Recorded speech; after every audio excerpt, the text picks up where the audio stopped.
ಸೋರೆಕಾಯಿನ ಬಳಸ್ಕೊಂಡು ಈ ಥರ ಒಂದ್ಸರಿ ಕಟ್ಲೆಟ್ನ ಮಾಡಿಕೊಡಿ. ಮಕ್ಕಳು ತುಂಬಾ ಇಷ್ಟಪಟ್ಟು ತಿಂತಾರೆ. ಇದನ್ನು ಲಂಚ್ ಆಗಿ ಕೂಡ ಕೊಡ್ಬೋದು, ಸ್ನ್ಯಾಕ್ಸ್ ಕೂಡ ಕೊಡ್ಬೋದು. ತುಂಬಾ ಒಳ್ಳೆಯದು. ತರಕಾರಿ ತಿನ್ನಲ್ಲ ಅನ್ನೋ ಮಕ್ಕಳಿಗೆ ಈ ಥರ ಕಟ್ಲೆಟ್ ರೂಪದಲ್ಲಿ ಇನ್ಕ್ಲೂಡ್ ಮಾಡಿ ಕೊಡೋದ್ರಿಂದ ಮಕ್ಕಳು ತುಂಬಾ ಇಷ್ಟಪಟ್ಟು ತಿಂತಾರೆ. ಇದನ್ನು ಯಾವ ಥರ ಮಾಡೋದು ಅಂತ ಹೇಳಿ ನೋಡೋಣ. ಅದಕ್ಕೆ ಒಂದು ಅರ್ಧ ಸೋರೆಕಾಯಿನ ಚೆನ್ನಾಗಿ ವಾಶ್ ಮಾಡಿಬಿಟ್ಟು ತುರಿದು ಇಟ್ಕೋತಾ ಇದ್ದೀನಿ. ಅದ್ರ ಜೊತೆಗೆ ಒಂದು ಕ್ಯಾರೆಟ್ನ ಸಹ ತುರಿದು ಸೇರಿಸ್ಕೋತಾ ಇದ್ದೀನಿ. ಮತ್ತು ಸ್ವಲ್ಪ ಕೊತ್ತಂಬರಿ ಸೊಪ್ಪನ್ನ ಸೇರಿಸ್ಕೊಂಡು ಒಂದು 2 ಸ್ಪೂನಷ್ಟು ಅಕ್ಕಿ ಹಸಿಟ್ಟನ್ನ ಸೇರಿಸ್ಕೋತಾ ಇದ್ದೀನಿ. ರುಚಿಗೆ ತಕ್ಕಷ್ಟು ಉಪ್ಪು ಮತ್ತು ಸ್ವಲ್ಪ ಪೆಪ್ಪರ್ ಪೌಡರ್ ಇಷ್ಟನ್ನು ಸೇರಿಸ್ಕೊಂಡು ಚೆನ್ನಾಗಿ ಮಿಕ್ಸ್ ಮಾಡ್ಕೋಬೇಕು. ಸೋರೆಕಾಯಿ ಸ್ವಲ್ಪ ವಾಟರ್ ಕಂಟೆಂಟ್ ಇರೋದ್ರಿಂದ ನೀರು ಆಗುತ್ತೆ. ನಿಮಗೆ ಕಟ್ಲೆಟ್ ಥರ ಬಂದಿಲ್ಲ ಅಂದರೆ ಇನ್ನೂ ಒಂದು 2 ಸ್ಪೂನಷ್ಟು ಅಕ್ಕಿ ಹಸಿಟ್ಟನ್ನ ಹಾಕ್ಕೊಂಡು ಕಟ್ಲೆಟ್ ಅದಕ್ಕೆ ನೀವು ಮಿಕ್ಸ್ ಮಾಡಿಕೊಂಡು ಇಟ್ಕೋಬೇಕಾಗುತ್ತೆ.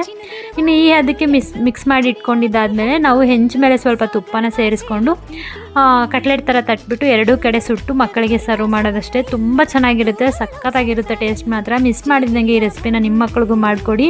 ತರಕಾರಿ ತಿನ್ನಲ್ಲ